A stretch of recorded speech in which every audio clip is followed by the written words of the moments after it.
Greta के ऊपर अब एफआईआर दर्ज कर ली गई है। ग्रेटा थनबर्ग के खिलाफ एफआईआर दर्ज कर ली गई है। बड़ी जानकारी, क्योंकि कृषि कानूनों को लेकर ग्रेटा ने ट्वीट किया था, समर्थन किया था और ग्रेटा ने किसानों के प्रदर्शन जो हो रहे थे उसके प्रति समर्थन व्यक्त किया था और कहा था कि जो किसान आंदोलन कर रहा है आखिर सरकार की तरफ से ये सब क्यों नहीं सुना जा रहा है। और ट्वीट के माध्यम से तमाम बातें ग्रेटा की तरफ से कही गई थी। फिलहाल एफआईआर दर्ज कर ली गई है, जो जानकारी इस वक्त मिल रही है और ताजा जानकारी हम तक पहुंचाने की कोशिश कर रहे हैं, क्योंकि बड़ी जानकारी हम आप तक लगातार पहुंचा रहे हैं। और कृषि कानूनों को लेकर ग्रेटा ने ट्वीट किया था, जिसकी जानकारी हम आप तक पहुंचा रहे हैं, क्योंकि दो बड़ी खबरें हम आपको बता रहे हैं। क्योंकि एक तरफ केंद्रीय गृह मंत्री और अमित शाह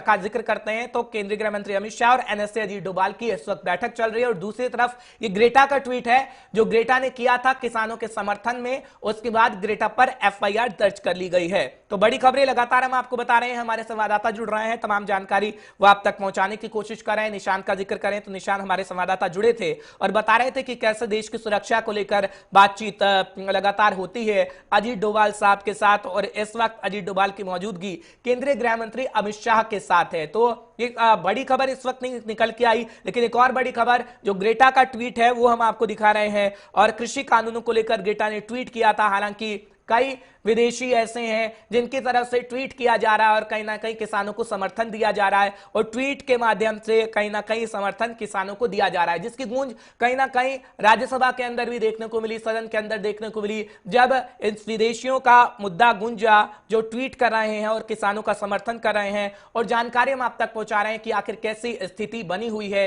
फिलहाल अगर बात करें रिहाना की, जो गायिका रिहाना है या फिर ग्रेटा है, ग्रेटा की तरफ से ट्वीट किया गया और ट्वीट जो हम आपको तस्वीरों में दिखा रहे हैं कि आखिर कैसे ग्रेटा ने ट्वीट किया। करिश्मा राय हमारे साथ जुड़ रही हैं, तमाम जानकारी वो आप तक पहुंचाने की कोशिश करेंगी, हमारी साथी हैं। करिश्मा, बताइएगा, ग्रेटा की तरफ से ट्वीट किया गया और ट्वीट के बाद अब एफआईआर दर्ज हो जाना क्या कुछ आगे की दशा और दिशा दिखलाता है? क्योंकि राज्यसभा के अंदर भी इसकी गूंज है कि विदेशियों की तरफ से किसानों का समर्थन और कहा जा रहा है कि देश का मामला है, देश के अंदर ही रहे तो बेहतर है।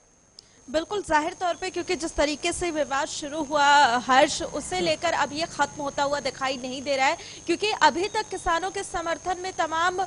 बॉलीवुड सेलिब्रिटीज इस तरीके से नहीं दिखाई दे रहे थे जो अब दिखाई दे रहा है जब से रिहाना का ट्वीट निकल के आया था। पॉप सिंगर है वो, और ऐसे में अब तमाम हमने देखा था कि बॉलीवुड सेलिब्रिटीज भी इसमें एकजुट होकर सामने आए थे और उन्होंने साफ तौर पर कहा था कि किसी भी विदेशी प्रोपेगेंडा को इस तरीके से आगे बढ़ने नहीं देंगे। लेकिन बात अगर ग्रेटा थनबर्ग की करें तो उन्होंने भी रिहाना के बाद एक ट्वीट किया था जिसमें उन्होंने कहा था कि वो किसानों के इस आंदोलन को अपना समर्थन देती हैं। हालांकि ये बात इतनी नहीं बढ़ती अगर ग्रेटा की तरफ से सिर्फ यही ट्वीट रह जाता। उसके बाद भी एक और ट्वीट किया गया जिसमें जाहिर तौर पे एक टूल किट के तौर पे कुछ डॉक्यूमेंट शेयर किए गए थे, जिसमें इस पूरे बात की डिटेल थी कि आखिर किस तरीके से सरकार पर किसानों के आंदोलन को लेकर दबाव बनाना है और किस तरीके से एक प्रोपेगेंडा भारत सरकार के खिलाफ चलाना है। इसे लेकर पूरी एक टूल किट थी, जिसके बाद जब वो सामने आई तो इसके बाद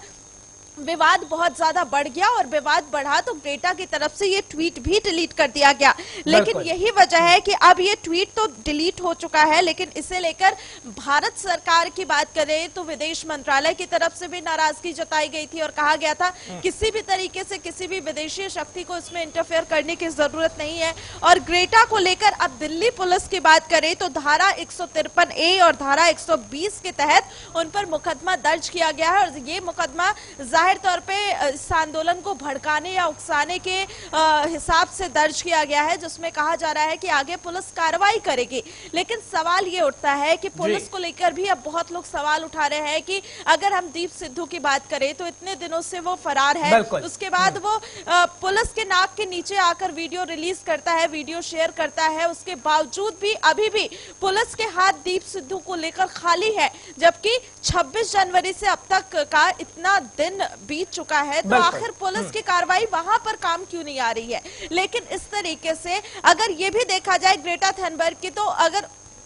उस तौर पे देखा जाए तो ठीक है, पुलिस अपनी कार्रवाई कर रही है, क्योंकि कहीं ना कहीं इसमें जो देश के खिलाफ प्रोपेगेंडा चलाने की बात थी उसे लेकर भी नजरअंदाज नहीं किया जा सकता कि कोई भी बाहरी देश इस तरीके से हमारे देश के खिलाफ प्रोपेगेंडा नहीं चला सकता है। और अगर इस तरीके के कोई डॉक्यूमेंट्स रिलीज हुए हैं तो जाहिर तौर पर उसकी छानबीन होनी चाहिए। लेकिन इस समय सवाल पुलिस की कार्रवाई को लेकर इसलिए उठ रहा है क्योंकि दीप सिद्धू को लेकर पुलिस के हाथ अभी तक खाली हैं। बिल्कुल करिश्मा, सवाल उठ रहे हैं और कहीं ना कहीं जवाब देना बेहद जरूरी है दिल्ली पुलिस को भी, जिस तरीके से आप भी सवाल कर रही हैं। बहुत